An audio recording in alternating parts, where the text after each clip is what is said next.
They say the heaviest things we carry are our memories. I think they're wrong. The heaviest things are the empty spaces where memories used to be.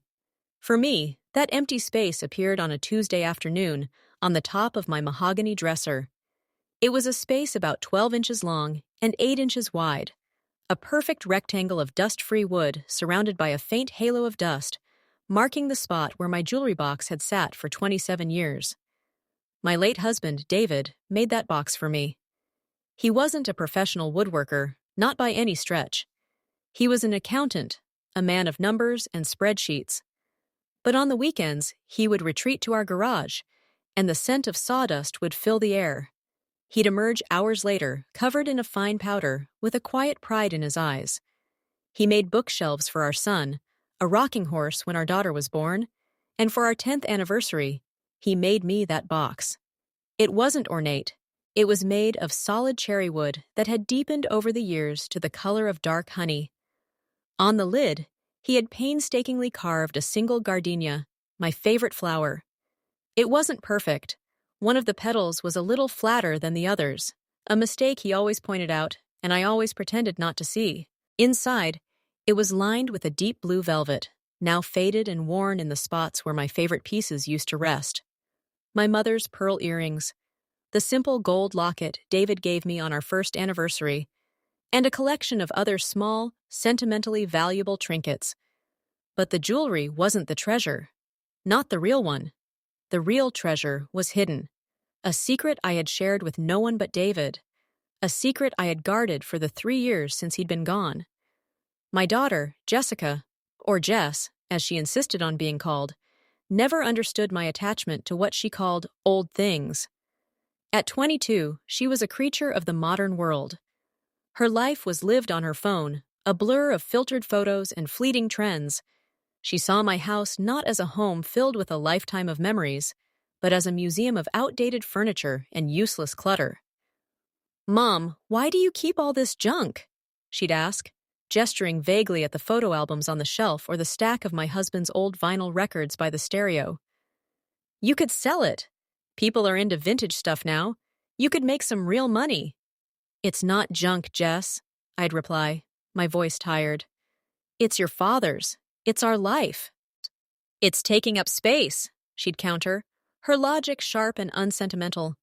Our relationship had become a series of these small, painful collisions between the past and the present. Ever since David died, the financial cushion he'd provided was gone. I worked part-time at the local library, which paid the bills, but not much else. Jess was attending community college and working a dead-end job at a coffee shop, and she was miserable. She had big dreams, of moving to a big city, of starting her own online boutique, of living a life she saw on Instagram. But her reality was a shared 2-bedroom house in the suburbs with her widowed mother. I knew she felt trapped, and her frustration often manifested as a sharp-edged impatience with me and the life I represented. The fight we'd had the week before was particularly bad. She'd been talking for months about a business opportunity, a 3-month intensive course in digital marketing in New York City. It cost $5,000. Money we simply didn't have. "It's an investment, Mom," she'd argued, her hands flying in exasperation. "I need to do this to get my life started. I can't stay here forever, pouring lattes for soccer moms." "Jess, I understand," I said, trying to stay calm. "But where do you expect me to get $5,000? It doesn't grow on trees." "You have things," she'd shot back, her voice rising. "This whole house is full of things. Dad's old tools, that antique-looking furniture, all your old jewelry. It's just sitting here, collecting dust. It could be my future." "That's not your future, Jessica. That's my past," I'd finally snapped. "And it's not for sale." She'd stormed out, and we'd barely spoken for days. I thought it was just another argument, another painful misunderstanding between two people grieving in different ways. I never imagined she would take matters into her own hands. But there it was, the empty space on my dresser. I stood there for a long moment, my mind refusing to process what my eyes were seeing. Maybe I'd moved it. Maybe I was cleaning and forgot where I put it. I checked my closet. I looked under the bed. I methodically searched every room in the house, a cold, hard knot of dread tightening in my stomach. I found her in her room, scrolling through her phone, her headphones on. I pulled them off her ears. She looked up, annoyed. "Mom, what?" "My jewelry box," I said, my voice dangerously quiet. "The one your father made for me. It's gone. Where is it, Jessica?" She wouldn't meet my eyes. She just stared at her phone screen, her thumb hovering over an app. "I don't know what you're talking about." "Don't you lie to me," I said, my voice rising. "It's been on my dresser for 27 years, and now it's gone. After the fight we had, you are the only person who would—" I couldn't finish the sentence. The betrayal was too sharp, too bitter to put into words. Finally, she looked up at me, her expression a mixture of defiance and guilt. "I sold it," she said, her voice small but firm. "Okay? I sold it. I got $300 for it. It was just a box, Mom." $300. The number hung in the air, so pathetic, so insulting. I felt the floor drop out from under me. I leaned against the doorframe for support, the blood roaring in my ears. "Just a box?" I whispered, the words ragged. "Jess, it wasn't just a box." "I'm sorry," she said, though she didn't sound sorry at all. She sounded defensive. "I need that money for the course deposit. You wouldn't help me, so I helped myself. It's for my future. You should be happy for me." Happy. She wanted me to be happy. I looked at my daughter, this stranger with my eyes and her father's stubborn chin, and I felt a chasm open between us, a dark, bottomless canyon of misunderstanding. She saw a dusty old box and $300. She had no idea what she had really sold. She had no idea what was hidden inside. She had sold her own future, her own legacy, for the price of a few fancy dinners. And she had broken a promise I had made to her dying father. A promise to protect the last, most important gift he had ever given us. The first wave of shock and grief left me numb, hollowed out. For 2 days, I barely left my room. I'd walk past the empty space on my dresser, and a fresh wave of pain would wash over me. It wasn't just the box. It was the casual cruelty of the act. It was the realization that my own daughter, the person I loved more than anything in the world, could look at something so precious to me and see only its monetary value, and a pathetically small one at that. Jess tiptoed around me, a cloud of guilt following her. She'd make me tea I didn't drink and ask if I needed anything. Her initial defiance had crumbled into a sullen, fearful silence. She knew she had crossed a line, but she couldn't possibly comprehend the full scale of her transgression. How could she? She didn't know the secret. The secret. It was a weight in my chest, a constant, heavy pressure. I kept going back to that last week with David. He was so weak, the cancer having eaten away at the strong, vibrant man I had married. He was in a hospital bed in our living room, the scent of antiseptic fighting a losing battle with the smell of the gardenias I kept by his side. One afternoon, when Jess was at school, he called me over. His voice was a dry, papery rustle. "Carol," he'd whispered, his hand, all bone and translucent skin, gesturing toward the jewelry box on the mantel. "Bring it here." I placed it on the bed beside him. He fumbled with the lid, his fingers too weak to open it. I helped him. He ignored the jewelry inside and ran his hand along the velvet lining at the bottom. "Feel here," he instructed, guiding my fingers to the back right corner. "Push." I pushed. I felt a soft click, and a section of the blue velvet bottom lifted up on a tiny invisible hinge. It was a false bottom. I had owned this box for over 20 years and had never known. My heart caught in my throat. Beneath it, nestled in a hollowed-out space, was a thick, tightly wrapped bundle. It was cash. Stacks and stacks of $100 bills, bound with rubber bands. I stared at it, speechless. There had to be tens of thousands of dollars there. "David, what is this?" I'd asked, my mind reeling. We'd been struggling. The medical bills were a mountain we were slowly being buried under. Where had this come from? He gave me a weak, tired smile. "My rainy day fund," he'd rasped. Remember those guitars I was always tinkering with? My hobby? I nodded. For years, he had spent his weekends not just on small woodworking projects, but on crafting exquisite custom acoustic guitars. It was his passion, his art. I sold one, he said, his breath catching. A few months ago. A collector from Japan. He wanted it badly. Paid cash. I never trusted the banks, not after '08. I wanted it somewhere safe. Somewhere for you, for Jess. He coughed, a deep, rattling sound that shook his frail body. Promise me, Carol, don't use it on these bills. They can take the house, they can take everything, but they can't take this. This is for you, for an emergency, or for Jess, for her college, her wedding, her future. Promise me you'll keep it safe. I had promised, my tears falling onto his hand. I promised, David. He'd passed away 3 days later, and I had kept that promise. I had guarded that secret like a dragon guarding its hoard. It wasn't just money. It was his last act of love. It was his sacrifice, his foresight, his legacy, all hidden in a secret compartment in a box he had built with his own hands, and my daughter had sold it for $300. On the third day, the grief turned to something else, a cold, hard determination. I wasn't going to let David's last gift disappear. I wasn't going to let Jess's foolish mistake be the end of the story. I was going to get that box back. I walked into Jess's room. She was sitting on her bed, staring at the wall. I need to know everything, I said, my voice flat, devoid of emotion. Who did you sell it to? Where? Give me your phone. She flinched but handed it over without a word. My hands trembled as I navigated the unfamiliar interface. I wasn't a tech person. My phone was for calls and the occasional text. Jess's was a portal to another world. I finally found the app, Facebook Marketplace.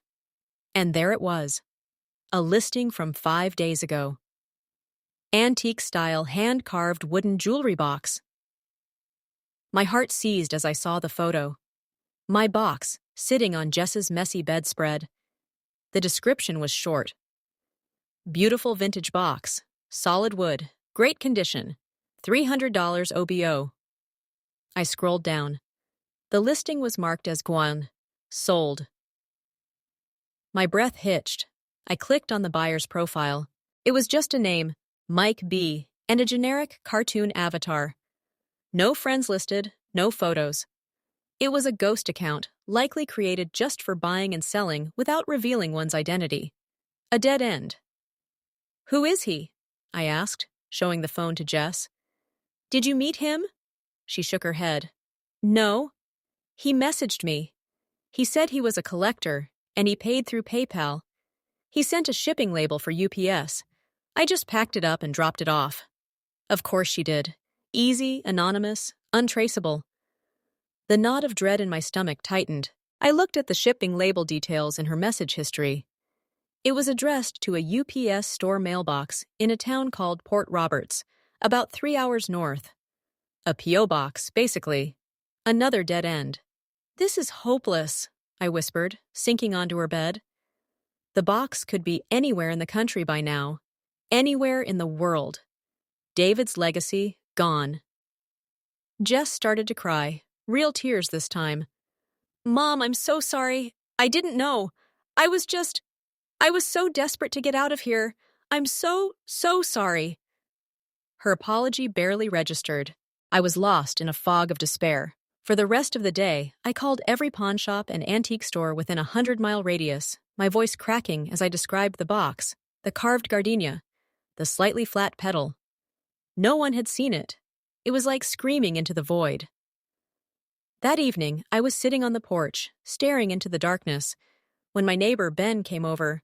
He was a young guy, a freelance web developer in his late 20s who worked from home. He sometimes helped me with my Wi-Fi when it went out. Hey, Carol, he said gently. You okay? You look like you've had a rough couple of days. And for some reason, I just broke. The whole story came pouring out of me. The box, Jess, the online sale, the ghost profile, the UPS store. I didn't tell him about the money, of course. I just said the box had immense sentimental value. that it was the last thing my husband made for me. He listened patiently, his expression thoughtful. When I was done, he said, "A ghost profile in a UPS mailbox. That's tough. But it's not impossible. People leave digital footprints, even when they're trying not to." He paused. "Let me see the buyer's profile name again. Mike B?" I nodded. "Okay," he said, a spark of determination in his eyes. "Let's go fishing." For the first time in days, I felt a tiny, fragile flicker of hope. Ben took me inside and sat down at my old desktop computer. He opened up websites I'd never seen before, forums for collectors of antique furniture, woodworking enthusiasts, and art dealers. He used the name Mike B. and the location of the UPS store as a starting point. For hours, he searched, his fingers flying across the keyboard. It was a digital treasure hunt. He searched for any user named Mike B. who had posted about acquiring a cherry wood box or who had mentioned an interest in amateur carving. It was like looking for a single grain of sand on an endless beach. I made us coffee, my hands shaking with a mixture of anxiety and renewed hope. Around 2 a.m., he straightened up. "I think I got something," he said, his voice low with excitement. "There's a user on a high-end woodworking forum. Username is Cherry Collector 88. 2 days ago, he posted a picture in a recent acquisitions thread. He clicked a link, and my breath caught in my chest. There it was, my box. It was sitting on a polished workshop bench, beautifully lit. The caption read, "Picked up this lovely amateur piece, solid cherry. The carving has a beautiful, honest quality. A real gem." I started to cry, my hand covering my mouth. It was there. It was real. It hadn't vanished into thin air.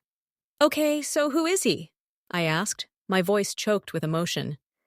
Ben started digging into the user's profile. "His name is Michael Albright. He's posted a lot. He seems to be a serious collector of handcrafted wooden items. He lists his location as Oakhaven." "Oakhaven?" I asked. "Where's that?" Ben did a quick search. "It's a small, wealthy town on the coast, about a 2-hour drive from Port Roberts, where the UPS store was." It all fit. He'd used the mailbox to keep his home address private. "He has a website linked in his profile," Ben said, clicking again. It was a professional-looking site showcasing his collection. There were photos of intricate cabinets, hand-turned bowls, and antique chairs. And there was a contact page. It had an email address and a phone number for his workshop. I stared at the number on the screen. My heart was pounding. We had found him. We had found the man who had my husband's last gift. Now came the hardest part, trying to get it back. The phone number on the screen felt like a lifeline and a death sentence all at once. What was I supposed to say? "Ooh, hello, you bought a box from my daughter, but she didn't have the right to sell it. And by the way, it's filled with a secret stash of cash. So can I please have it back?" The absurdity of it was overwhelming. I spent the next morning pacing my living room, practicing conversations in my head, each one ending in failure.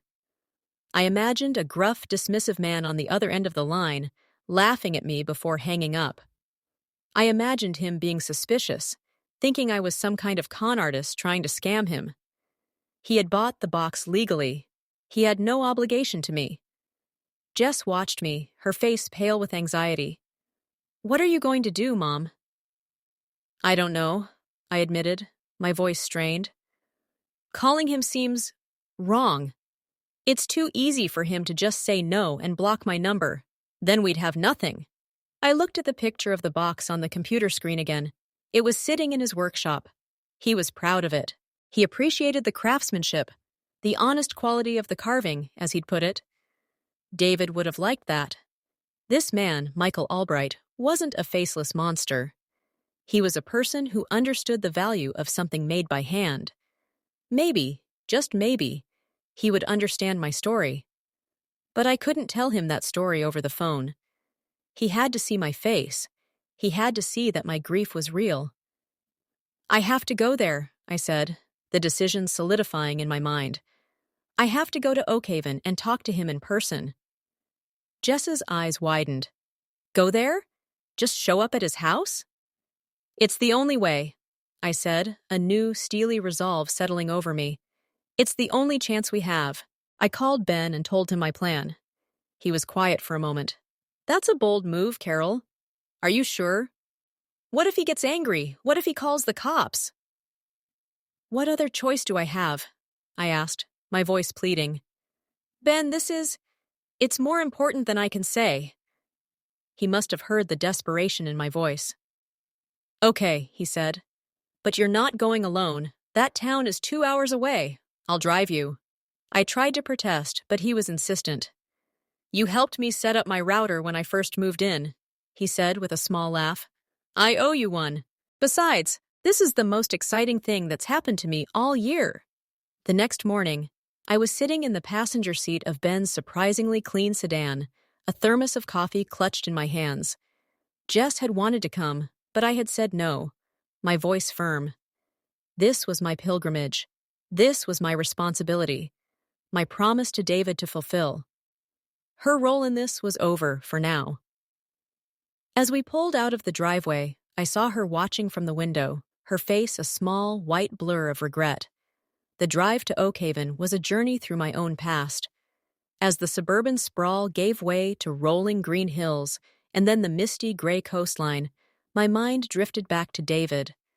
I told Ben about him, about his quiet strength, his silly jokes, his love for working with his hands. I found myself talking about our early years, the struggles we'd faced, the dreams we'd shared. I didn't mention the cancer or the money, but I painted a portrait of the man who had made the box, hoping that by invoking his spirit, I could